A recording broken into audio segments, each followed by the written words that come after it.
Well, hello there. I'll be walking up this same London street tomorrow morning to support Tommy Robinson in Westminster Magistrates Court, where he will have to account for his actions again to the UK authorities.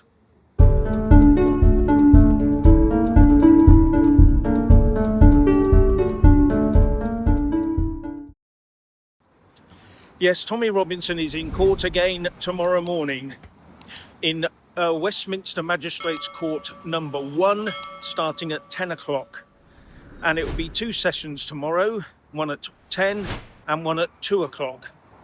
And it looks like it will go on because he's also due to appear in court on Tuesday at 10 o'clock and 2 o'clock in the afternoon at Westminster Magistrates Court, as I've said. Now, this street I'm in at the moment is quite busy, but it's not as busy as it will be tomorrow morning, I can assure you. And that road behind me will be absolutely chock-a-block with police cars. And that's what will happen. They'll all be there for him and his supporters, just to make sure everyone is safe. So yeah, there you go.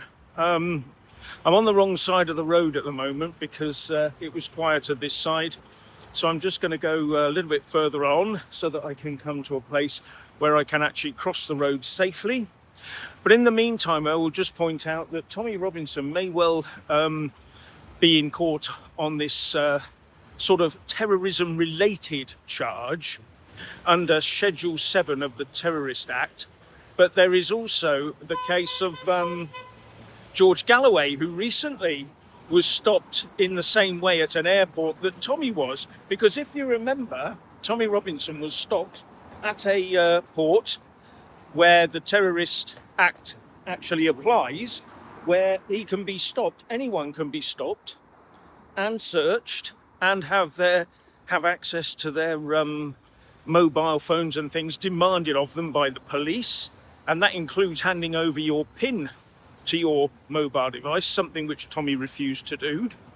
And because he refused to do that, he's now going to be in court tomorrow. But George Galloway did something similar, I believe, under the Schedule 3 of the Terrorism Act. And Schedule 3 is something slightly different. Okay, so to Schedule 7, but the law behind it appears to me as a layman to be similar. Now, if you notice, I've just got here in the evening, and they're already putting out some. Fences. So there's a truck there behind me. So they're already planning and already getting ready for tomorrow, it seems. So this may be the procedure of trying to cut off the entrance in some way, because the last time that we came here, when Tommy left the court, it was a bit of a bun fight, to say the least. And everybody wanted to talk to him, everybody wanted to be with him, and it was it was chock-a-block all the way. And it took about 10 minutes to go about 50 yards and get him into a taxi to get him out of the area. So yeah, that was that's probably going to be replicated tomorrow, should I say, I think, or Tuesday. But it all depends on whether or not the court decides that he needs to go back to prison for this one, which would be a bit of a blow because it would probably get in the way of Christmas and stuff like that for him. Now, a lot of people will be very, very upset about this. Yet another court case, yet another reason to lock Tommy up, you know, the usual thing. There's the court behind me. And he's in court number 1, as I said.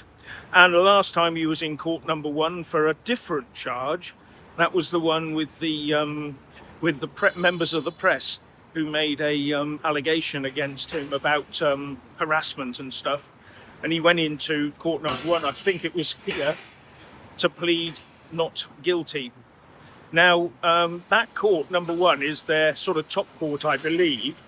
And normally, I think it's the chief magistrate that works there, Paul Goldspring. So it may be Paul Goldspring again, as it was in the last Tommy case, that is overseeing this. Although I don't know, I'm just surmising this from what's happened before. So yeah, don't take my word for it, please. I'm just sort of preparing my mind for what may happen tomorrow. As you can see behind me, the fencing is now being nicely put out. So yeah, this seems to be, this wasn't here before for the last one, if I remember rightly. There was no fencing last time. In fact, this whole area behind me, because it was raining at the time, this whole area here was actually just full of people waiting for the court to open. And there were people with cameras all over the place, film crews, journalists, and all the rest of it. So I think they've learnt that lesson and are preparing for tomorrow by putting a lot of fencing up and trying to keep the entrance clear, so keep the crowd outside. But the trouble is what that means. Sorry, I've got a bit of the sniffles, just driven up from Dorset. So we may well find that there is a big load of fencing here, a lot of police trying to stop people sort of piling in at the last minute, because that's what generally happens, and then just try to keep the area clear behind me. But you can see it's very busy today, and tomorrow morning it will be jam-packed with cars, taxis, buses and the like. So I would expect to see the police in quite a lot of, quite a force here, trying to keep the crowds under control. So that's the way I see it at the moment.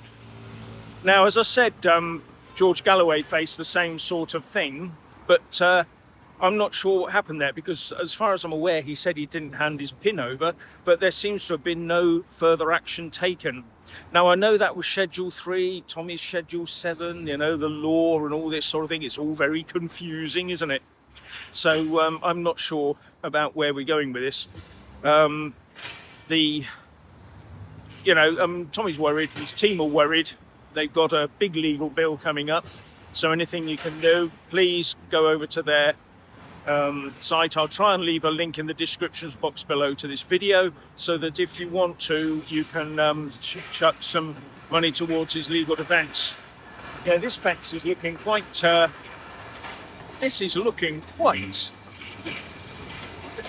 can't see them shutting off the whole road, surely. Not overnight. Unless this is completely unrelated and I'm spinning a yarn.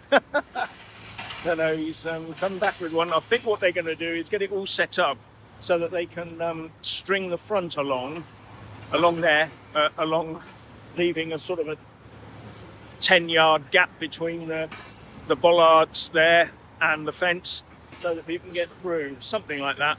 So at least they've got some way of getting the people through, but they're going to restrict access, by the looks of things, to the court itself, which may be sensible. Depends on the numbers. As it's a 2-day trial, if it goes on into the second day, I think that's when most people will turn up for day 2, because that will mean there's some sort of, I don't know what sort of, the judge will make his verdict or whatever, because there's no jury. This is just a judge, no jury at all. Okay, so once again, Tommy has to account for his actions or whatever he's done to a judge, not to a jury of his peers. So just bear that in mind when you look at this tomorrow. But if the judge does say come to a verdict, they do it all the time now, don't they? They come to a verdict and then say, I'll let everyone know tomorrow when I'm safely in my little house. I can tap it out on my computer, I can email it out, and then I can forget about it, because no one, there'll be no comeback for them. So yeah, that's the sort of way I think we'll see that pan out. But there again, Paul Goldspring, the last time he was here, he was talking about freedom of speech. At Tommy's last trial, he said we must be seen to support free speech, which took all of us by surprise. We were all watching, and I was, what? What did he just say? So it may not all be bad. It may not all be bad, but we'll just have to wait and see how it transpires. We'll probably get a pretty good idea first thing when when everybody's talking about whether or not the arguments and all the rest of it that are coming out of the the lawyers. They'll make their case quite clear, and you might get a good idea of which way this is going, because there's, a lot of people are talking about this journalistic protection that Tommy has because he's a journalist. I'm not a lawyer, but I looked into this and there was nothing definitive that I could put my finger on and say that's either a slam dunk one way or the other. It seems that he's meant to hand his pin over, and that we're meant to rely on the police doing all the sort of protection of the journalistic material. But I'm not sure how that would work in Tommy's case, given that some of that information on his mobile device might have been might have put the police in a bit of a bind, if you see what I mean. So I'm not sure. I don't know which way this is going. All I know is that Tommy needs our support, all our support. We need to be fully behind him, and we need to make that known. So get on social media, tell everybody that you think he should be, but don't breach those sub judice rules, will you? I've been trying to be a bit careful here. I'm not an expert in law, so I've been trying to couch my terms, not to one way or the other. But you all know which side of the fence I'm on, and I would love to see Tommy walk out of that place tomorrow morning with the judge saying, there's no case to answer, or something like that. Or if they do decide, then time served, and kick him out the court with a slap on the wrist sort of thing. Because not handing over your pin, I mean, come on, ladies and gentlemen, has he ever, done anything other than upset the establishment? Eh?